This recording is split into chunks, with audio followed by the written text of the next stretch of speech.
Hi po! Nandito po ako sa toilet namin. This is our toilet. This is our toilet. Yeah. And I will do something, you know? This one. I will paint it. Diba? Ay, meron pala akong hack sa inyo.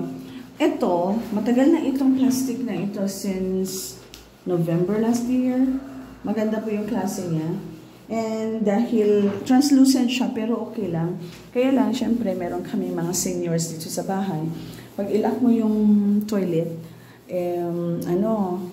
at naliligo ka, at naiihi sila, or whatnot, mag number 2, then dapat naka-open lang yung door. Or kaya sila ang nandito sa loob, dapat naka-open lang yung door should anything happen, diba?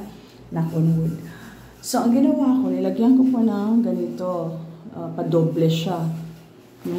Tapos, dito sa baba, kinat ko po siya dahil kuminsan, yung mga kasama namin, ibang seniors, I will not mention, baka magagalit sila. Ay naku, igaganyan nila. So, kung mahaba yan ha, ganyan. So, pupunta dito yung tubig. Ikakat ko pa nga pala mamaya yan. Kasi ito, kung minsan nagaganyan siya. At least ito, pag nandyan sa loob, dito siya, yan, hindi siya magaganon, So, tingnan nyo, pag ganyan na, at least dito magbaba dyan na siya, mag-drop yung water.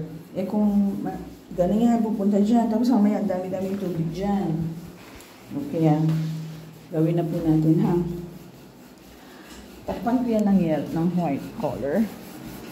Kaya I'll be using this one po, aerosol spray paint. Para sa kotse po. Pero kinuha ko kay Maurino yun. Ano sana tawag mo doon?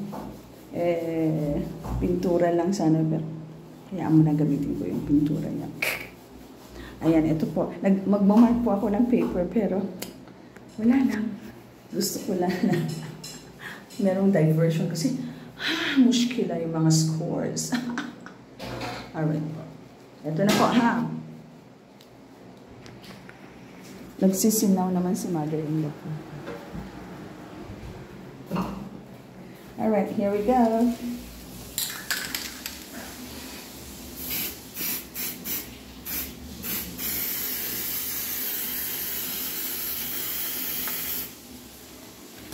Para magandang tingnan po.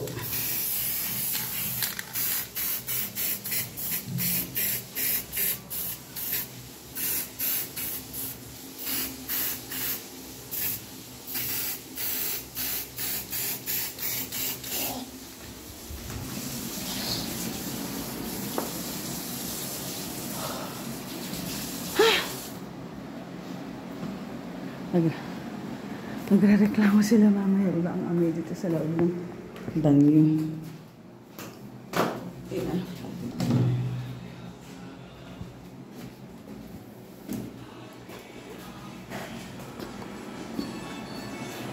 Sasabihin na naman mga sa akin, ano naman ginawa mo?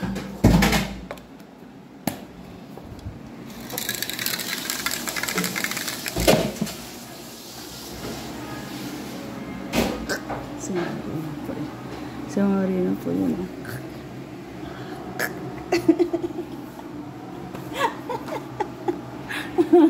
Meron akong ginawa sa banyo.